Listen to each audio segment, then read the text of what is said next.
Extra minutes.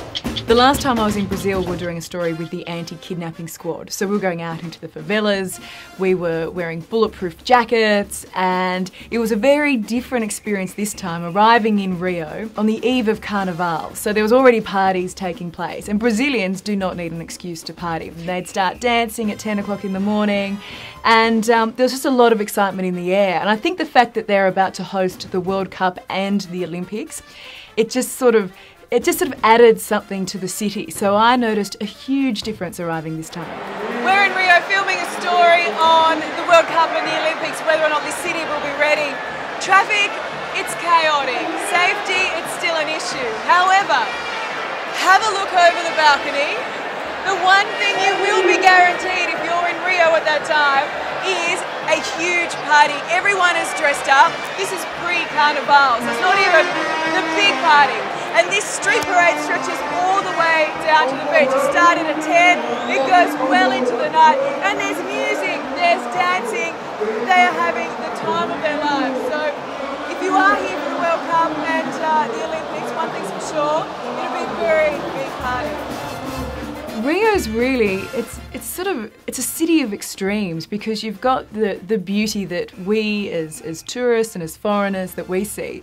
And then I guess you have everyday Rio, and that's where, 2 million people, it's a population of 12 million, live in the favelas, in the slums.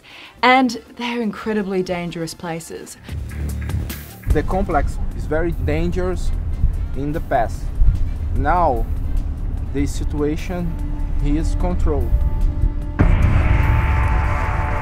The security arrangements in Brazil are going to be amazing. And I mean, in Rio alone, they're going to have 50,000 police on the ground. Now that's the equivalent of Australia's entire police force.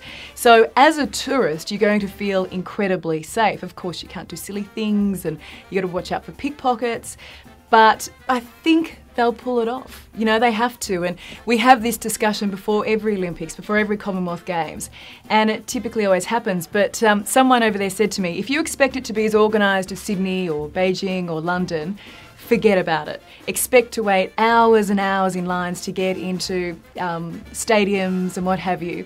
But what you can be guaranteed is that, 4-hour wait will be a lot of fun, because, Brazilians can make queuing fun.